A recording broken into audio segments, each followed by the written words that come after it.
New Orleans drummers had a thing, most things they call independent coordination. I went up to, I left New Orleans at one time, and I was working for Motown. That's in Detroit. And Motown, they used two drummers on the recording session. One drummer had to play the bass drum, one drummer played the top, like the snares and cymbals. When I went there, I was playing two parts at one time, and that's what you call independent coordination. And a lot of New Orleans drummers born with that.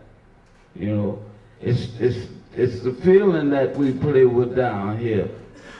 You know, like when I was a young boy, I used to listen at people like, there's a drummer for me named Earl Palmer. Earl Blackwell, Charlie Williams. New Orleans always had great drummers. It's a drummer's town. And I picked up on a lot of stuff coming up. And I was teaching some of the drummers around here now. And they still got it going on.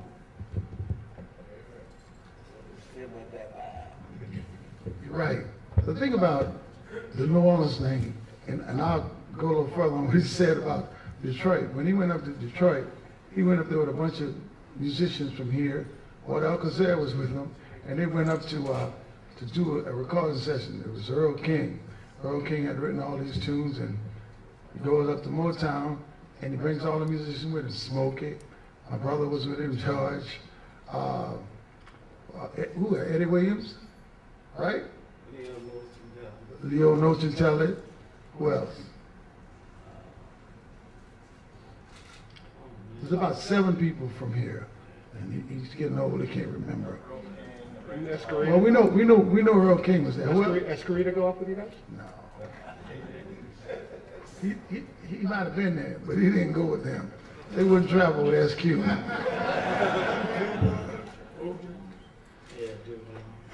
Joe Jones went to? Yeah, Joe Jones up to. But they went in, yeah, John Brudius, okay.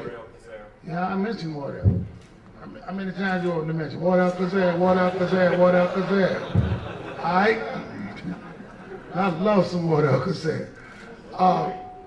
The problem with Wardell is he never got his just due because he happens to be from New Orleans, but you can't find anybody who can arrange as good as Wardell. But when they went up and they started playing, and he was in the studio playing, they went and got everybody out the office from Barry Gordy on down and said, come listen at this drummer. Because Smokey was playing everything. He was playing the top of the drums, the bottom of the drums, the foot pedal, everything at one time, and they had never heard anybody. So they got slick. Every time Smokey would go in the studio to sit down to play anything, they'd turn the machines on so they could listen at it and let their drummers listen at it, and they said, okay, we got it. And so they had all the drummers come in to listen at what Smokey played.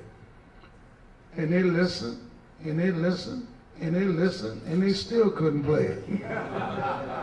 Because you got to be born with it. Either you got it or you ain't got it. They don't got it, all right? They still don't got it. So Smokey got an offer to be the main drummer.